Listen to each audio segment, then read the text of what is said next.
Battles या युद्ध हमेशा से ही इंसानी इतिहास का एक अहम हिस्सा रहे हैं और आज हम बात करेंगे भारत के ऐसे ही 3 युद्धों के बारे में जिन्होंने भारत को सामाजिक, धार्मिक, आर्थिक, सांस्कृतिक और भौगोलिक रूप से बदल दिया। इन युद्धों की वजह से भारत वैसा बना जैसा हम आज उसे देखते हैं। दोस्तों, चैनल को सब्सक्राइब करके बेल आइकॉन प्रेस कर लें जिससे आपको आने वाली वीडियोस मिलती रहे।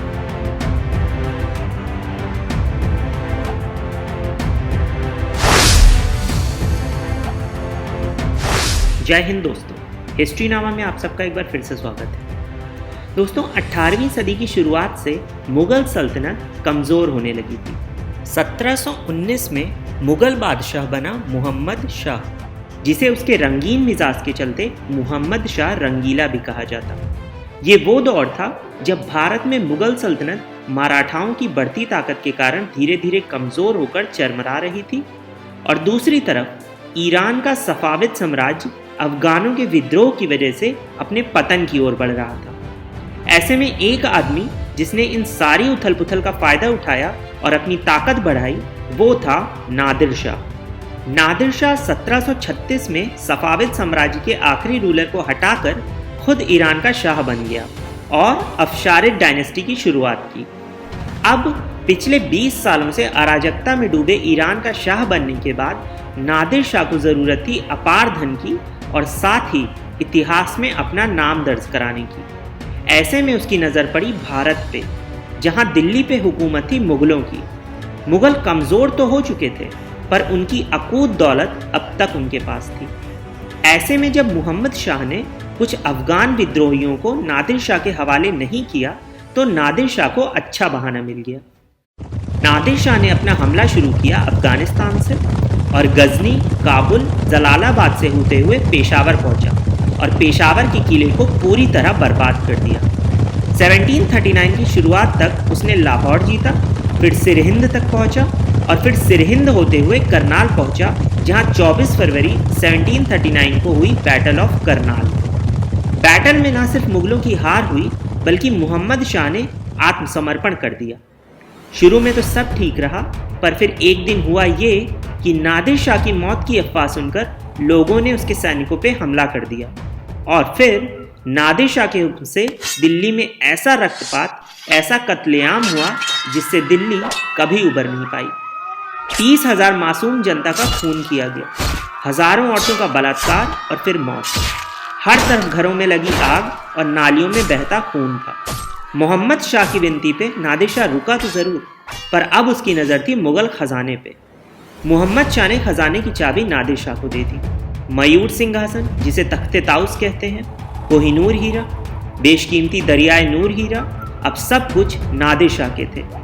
कहते हैं नादिर शाह भारत से 70 करोड़ रुपए ले गया, साथ ही वो 10,000 औरतों और बच्चों को गुलाम बनाकर ले गया। इस युद्ध का नतीजा ये हुआ कि मुगलों की कमजोरी अब दुनिया के सामने थी। जाते जाते नादिर शाह ने मुहम्मद शाह को मुगल सल्तनत सौंप तो दी, पर अब सबको पता था कि मुगल बादशाह सिर्फ नाम का बादशाह है। मुगल गवर्नर्स अब अपनी मर्जी से हुकूमत करने लगे, विद्रोह करने लगे और इन सब का सबसे बड़ा फायदा उठाने वाले थे अंग्रेज, यानी ब्रिटिश ईस्ट इंडिया कंपनी। इतिहासकार मानते हैं कि अगर नादिर शाह ने भारत को लूटा ना होता तो शायद ब्रिटिशर्स भारत पे उस तरह कब्जा ना करते जैसे उन्होंने मुगलों को कमजोर मानकर किया, या क्या पता अंग्रेज कभी भारत पे हुकूमत कर भी पाते या नहीं। आज ये सिर्फ एक सवाल है। प्लासी का युद्ध हुआ था ब्रिटिश ईस्ट इंडिया कंपनी और बंगाल के नवाब सिराज उद दौला के बीच, जिसमें फ्रेंच ईस्ट इंडिया कंपनी ने नवाब का साथ दिया। दरअसल मिड 18th सेंचुरी में बंगाल में अंग्रेजों के बढ़ते दबदबे से नवाब सिराज उद दौला परेशान थे। अंग्रेजों ने कलकत्ता के फोर्ट विलियम किले का विस्तार यानी एक्सटेंशन नवाब की इजाज़त के बगैर जारी रखा, जिससे वो अपने दुश्मन यानी फ्रेंच ईस्ट इंडिया कंपनी से खुद को सुरक्षित कर सके। नतीजा ये हुआ कि सिराज उद दौला ने कलकत्ता पे हमला कर दिया। कलकत्ता को जीतने के बाद बंदी बने अंग्रेज सैनिकों को, भारतीय सिपाहियों को और आम नागरिकों को सिराज उद दौला ने 18 बाय 14 फीट के छोटे से कमरे में बंद कर दिया। सुबह जब कमरा खुला तो घुटन और गर्मी से आधे से ज्यादा बंदियों की दर्दनाक मौत हो चुकी थी। इतिहास में यह घटना ब्लैक होल मैसेकर के नाम से बदनाम है। अब ईस्ट इंडिया कंपनी ने रॉबर्ट क्लाइव को मद्रास से बंगाल भेजा, जहां नवाब की तरफ थी 50,000 की सेना और क्लाइव की तरफ थी सिर्फ 3,000 की। ऐसे में रॉबर्ट क्लाइव, जो अपने दिमाग और चालाकी के लिए मशहूर था, उसने नवाब सिराजुद्दौला के सेनापति मीर जाफर को खरीद लिया। साथ ही जगत सेठ, राय दुर्लभ और यार लुतुफ खान को भी रॉबर्ट क्लाइव ने अपनी तरफ कर लिया।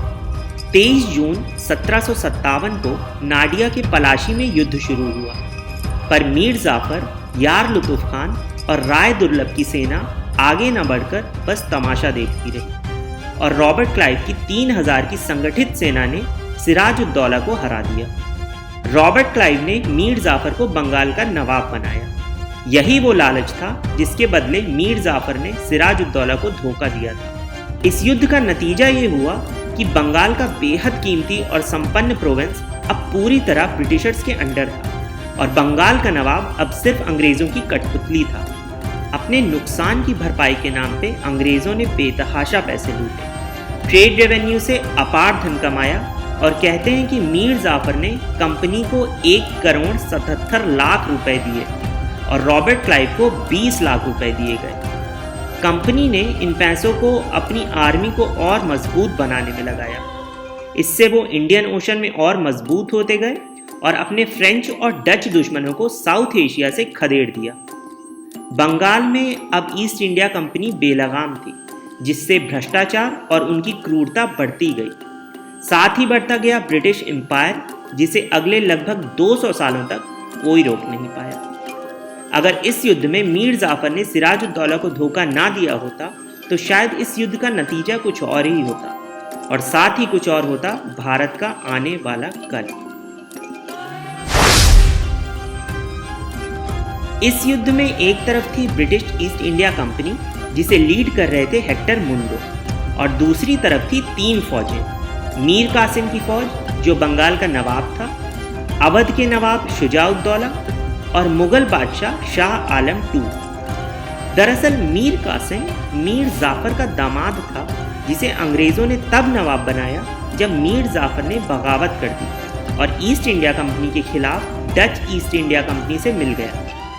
पर समय के साथ मीर कासिम के रिश्ते भी अंग्रेजों के साथ बिगड़ने लगे। अब 22 और 23 अक्टूबर 1764 को बिहार के बक्सर में युद्ध शुरू हो गया। इस युद्ध में ब्रिटिशर्स की थी कुछ 7,000 की सेना और मुगल, बंगाल और अवध की कुल सेना थी 40,000। पर अंग्रेजों की सेना हमेशा की तरह बेहतर तरीके से संगठित थी। अंग्रेजों ने पहले मिर्जा नजफ खान को हराया। नजफ खान ईरान की सफाविद एम्पायर से था, जो भारत तब आया जब ईरान में नादिर शाह ने सफाविद एम्पायर को खत्म कर दिया। नजफ खान के बाद अंग्रेजों ने मुगल वजीर का पीछा किया, जो मुगल बादशाह शाह आलम को छोड़कर भाग गया। उधर मीर कासिम भी लाखों रुपए के बेशकीमती पत्थर लेकर भाग चुका था। मिर्जा नजफ खान ने शाह आलम को बचाने की कोशिश की, पर आखिरकार अंग्रेजों की जीत हुई और शाह आलम ने उनसे संधि कर ली। शुजाउद्दौला युद्ध में हार देख के वहां से निकल गए, पर बाद में उन्होंने भी आत्मसमर्पण कर दिया। इस युद्ध के नतीजे का भारत के इतिहास पे बहुत ही महत्वपूर्ण प्रभाव पड़ने वाला था। इस युद्ध में ईस्ट इंडिया कंपनी ने एक साथ मुगल एम्पायर के 3 पिलर्स बंगाल, अवध और मुगल एम्पायर को एक साथ हराकर हमेशा के लिए अपने कंट्रोल में ले लिया और भारत के ऊपरी भाग में अंग्रेजों का पूरी तरह से कब्जा हो गया। एक तरह से अब अंग्रेज किंग मेकर बन चुके थे, क्योंकि असली ताकत अब उनके हाथ में थी।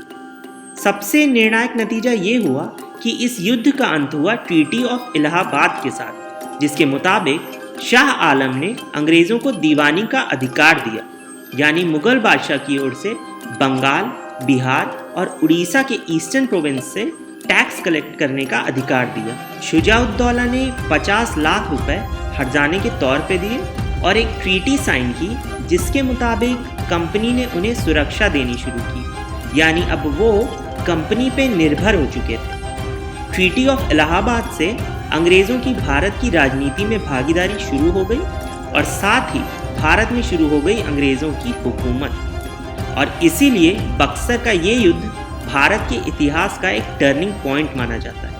इन युद्धों की तरह भारत में और भी ऐसे युद्ध हुए जिन्होंने भारत के आने वाले कल को हमेशा के लिए बदल दिया। अगर आपको उनके बारे में भी जानना है तो अभी चैनल सब्सक्राइब करके मुझे कमेंट में बताइए। वीडियो लाइक करके ज़्यादा से ज़्यादा शेयर कीजिए।